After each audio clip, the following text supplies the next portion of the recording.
Welcome to Orange Nation Sports. I'm Max Gross. And I'm Lucas Messina.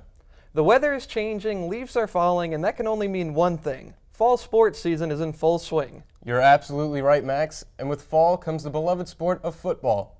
Not only is the OSU season hitting its stride, so is intramural flag football. 7-on-7 is in the thick of the postseason right now, with several teams looking to compete in Boone Pickens Stadium for the championship. Carson, Colvin, and Kevin Green take a look at intramural flag football.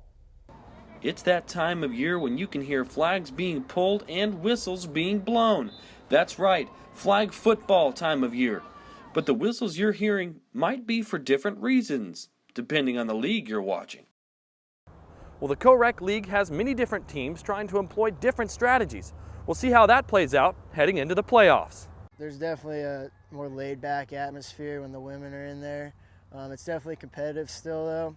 I'd say that guys aren't as aggressive, and that's probably the main difference. Is they definitely watch out for the girls' safety more so than when they're just playing with guys. I think one of the advantages that we have is sometimes the guys will guard the guys more, and then we'll be open, and so that's like an advantage we have. But if a guy's guarding us, he doesn't go any easier. When watching a Co-Rec flag football game, you may notice some men passing up scoring a touchdown, electing to pitch the ball back to a woman. For female, touchdowns count more points than a man's. When the woman throws a touchdown pass or runs the ball across the goal line, 9 points are rewarded. Women also don't have any restrictions. They can run or catch the ball anywhere on the field while a man can't. Men can't carry the ball past the line of scrimmage unless they catch a legal forward pass. Then they may legally advance the ball. However, that can't be done on consecutive plays either. That's definitely part of the strategy, is if a team has good girls that can catch the ball, then they usually win for the most part. They put girls in just for like short lob passes, or if like a guy's going to go in and run for a touchdown, then they'll put her in and she'll throw it to him. But sometimes it alternates. It just kind of depends on the play. Knowing when these restrictions are in effect can be tricky, but luckily for the players, they don't have to keep track. An official will announce the down, whether the play is open or closed, before every down. Play calling depends on whether the play is open or closed, dictating who the quarterback can throw to. Though tricky, these rules affect gameplay. There's definitely strategy involved. Usually if a girl has to be involved, they'll have a quarterback that's a girl and they'll try and throw it to a guy. Teams hope to use these rules to their advantages.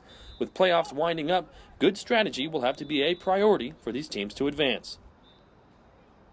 For Orange Nation Sports, I'm Carson Colvin. That looked like a lot of fun.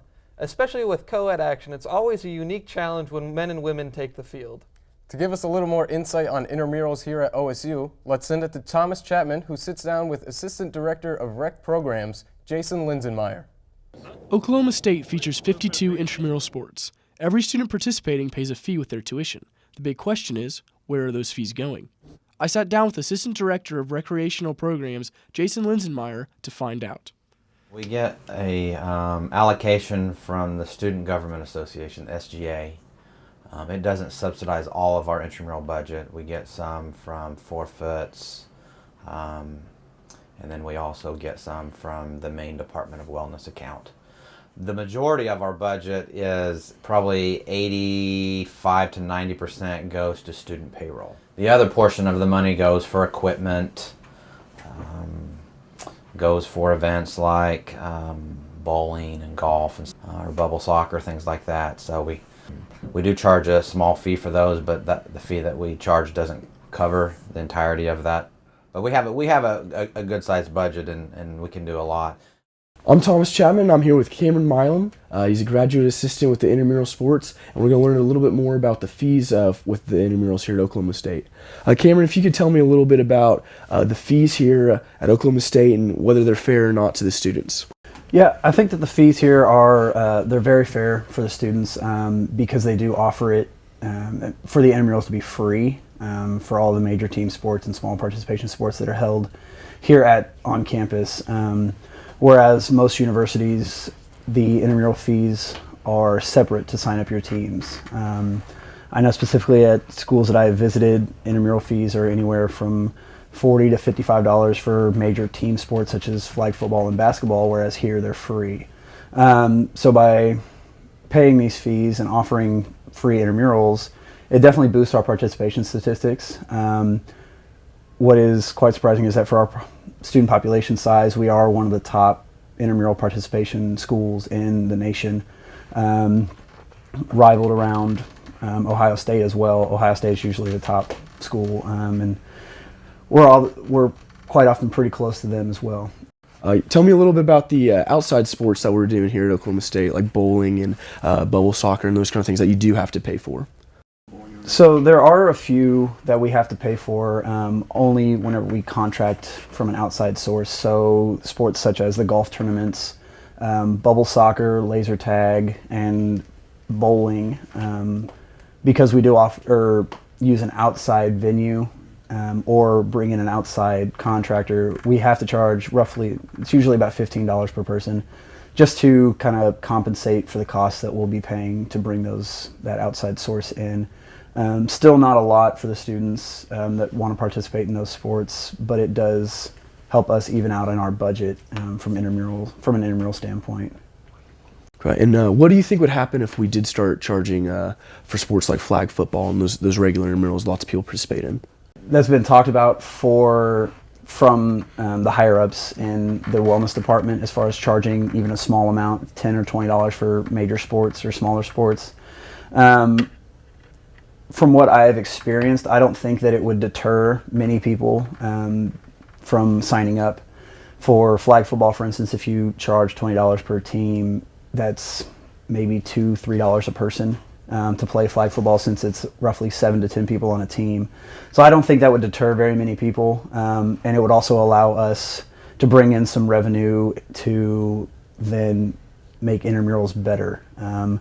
It would increase our officials' pay a little bit, so you could theoretically have better officials. I know that's one of the biggest complaints sometimes, but it would allow us to put that money right back in the program to make it better. So, Lucas, how's your intramural team doing this season? Are you still in the playoffs? We're on the same team. We have a game tomorrow. Oh.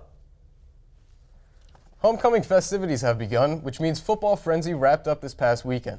To help show you what it's all about, Cameron Moist and Cameron Osburne followed this year's event. Let's check it out. Football Frenzy was in full swing this weekend, and we got to go down on the field and grab some of the action. OSU's Greek Life held its annual Football Frenzy tournament over the weekend, and the crowds came out in droves to support their houses. The 3-day double elimination tournament pits pairings of fraternities and sororities against each other and kicks off homecoming week at OSU. The winner receives spirit points and, of course, bragging rights over the 24 other houses that participated in the Football Frenzy. Farmhouse in Kappa Delta, one of the favorites coming into Football Frenzy, shockingly fell behind 27-0 in its first game against SAE Kappa. They would rally and go on an unthinkable 33-0 run to win. Pike and Alpha Chi, who had a first-round bye, marched into a semifinal matchup with Farmhouse Kappa Delta.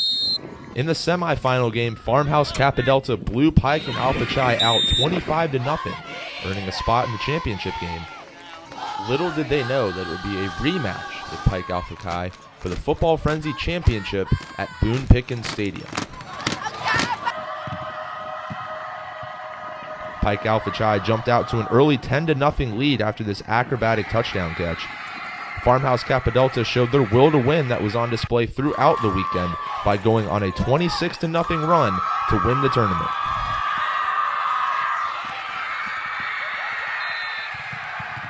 After the game, we caught up with a couple of the stars for Farmhouse Kappa Delta with some questions about Football Frenzy. How big of a deal is it to win? Because y'all just won. So how much pride do you take in that? I know that it was definitely a trying route. We had a lot of close games, and so just to be able to come through and just really keep playing, keep persevering every game we had, and to finally come out here on the big field and just come out and go down one touchdown and then come out and perform. It's just super exciting, and it's just an awesome experience to hang out with the team that we get to put together, and it's just a blast. Question: what does it mean to the Greek organizations to have this Football Frenzy? Like, what does it? I think it means a lot. It brings a lot of camaraderie and competition into the Greek community, and that's just what we're built off of. We build a lot of fans, and we bring a lot of alumni in because of what we do here for homecoming. And Football Frenzy just kicks that whole week off, and it gets the whole process swinging, and it brings fans out from the beginning. Okay, how did it feel to win in front of all these people? It felt amazing. I've been playing Football Frenzy since my freshman year, and to finally be able to play on Boone Pickens Stadium and to win this tournament meant a lot to me. And after Farmhouse big win on Football Frenzy here at Boone Pickens Stadium, that only means one thing: America's greatest homecoming can begin. For Orange Nation Sports, I'm Cameron Moist. Intramurals are one great way to stay in shape and feel like your old self again, but for some students it's a great way to show off some of their skills. Our own Matt McGann talked to two former NCAA athletes who are spending their spare time in intramurals. Some do it for fun, some do it for the game. After playing 4 years of college football, James Wampa is now a graduate student at OSU. Wampa reflects fondly on his time at Austin College, a Division III school in Sherman, Texas. The very last game I played was against our arch rivals, who we hadn't beaten since I was like 1. So we beat them 35-7, and my last carry was a touchdown. So that's probably something that I'll remember forever. The homecoming game his senior year against Hendrix College, Wampa rushed for 202 yards. I had a couple 100-yard games, and that was homecoming, 202 yards, which I really didn't even know I had that much. Like I knew I was doing a pretty good job, but then somebody, like I think, mentioned me in a tweet or something after the game, and it was like, James Wampa with 202, and I was like, what? Wampa now finds himself honing his competitive spirit in his first year playing flag football for the Speed Demons, a men's B-League team. Probably the first game playing on my men's team, I got out there in the first 3 plays, I think, on our offensive drives. Not like 3 plays on one drive, like 1 drive, touchdown, 2nd drive, touchdown, 3rd drive, touchdown. Defensively, I don't think we let them score either, so that was just cool to kind of sit back, relax, and just do whatever you want because you knew you were just kind of imposing your will and making sure the other team knew it. One of the biggest differences, Wampa notes, is the level of talent. Because, I mean, you're not going to have a lot of people like me who have played in college, so it's really not like a huge talent pool. Wampa also needed to adjust his aggressive style that led to his success as a football player.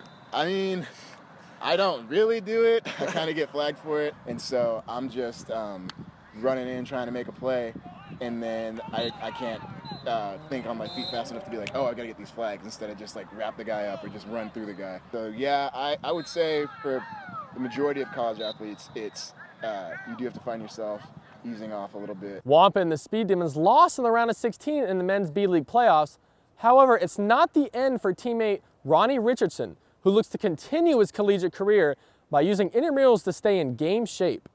A linebacker by trade, Richardson can't dish out punishing hits on the Colvin field, but he can showcase his athleticism and speed. Although the competition level isn't the same, Richardson's drive and work ethic is exactly the same whether he's wearing pads or flags. For Orange Nation Sports, I'm Matt McGann. That was really interesting to see that former athletes, or in Ronnie's case, hopeful athletes, using the intramural system to their advantage. Lucas, what are your thoughts on college athletes in the intramural system? Well, you know, I think it's a great way for those players to keep playing the games that they love competitively. One program here at OSU isn't all fun and games. The Oklahoma State cheerleaders are some of the most known faces at football games. But what you don't know about them is that there are 2 club teams that helped prep those same girls on the sideline. Reporters Meagan Bordayo and Jordan Bland take a look at the OSU all-girl and small co-ed cheer teams. At Oklahoma State would not be the same without the help of one team on the sidelines, the OSU Large Co-Ed Cheer Squad. These reigning national champions are the heart of the Cowboy spirit. Looks can be deceiving, as the Oklahoma State cheer program isn't just what you see on the sidelines. OSU has 2 other teams, small co-ed and all-girl. Obviously, the all-girl team is 20 females is on the all-girl team. And then a small co-ed team composed of 16 females up to 4 guys. So you always have those 20 people. Those teams compete at nationals every year in Daytona and prep their skills all year long. These skills include cheer, dance, tumbling, and of course, stunting. Although the large co-ed expenses are paid for, the cheer program does not have scholarships. Really, it's kind of interesting because there are some schools in cheerleading that have scholarships. And some big schools that win, they obviously get good people because they have scholarships. At OSU, we don't have any scholarships for cheer. We're just like the average student that puts in, for student loans and gets all of that stuff. And so really when people are coming, that's often a hurdle that I have to overcome. Because there is not scholarships, there is no official recruiting. But the Oklahoma State name is enough for hundreds of girls to try out for the 3 teams every year. What's different with OSU is we recruit, but in a different sense since we don't have scholarships. So you recruit based off of talent and what you can offer about the actual program rather than what kind of money you can offer. So But talent and opportunities aren't all that they have to offer. Cheerleader Kyle Nolan knows his support system lies within the gym walls.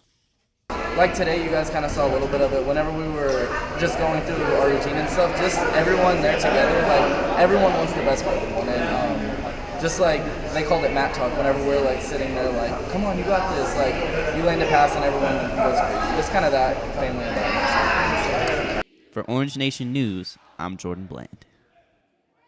So Max, what do you think about that cheer squad? Well, I thought it was really interesting to see the hard work and dedication they had towards their craft. Well, that's all we have for you this time. I'm Lucas Messina. And I'm Max Gross. Thanks for watching Orange Nation Sports.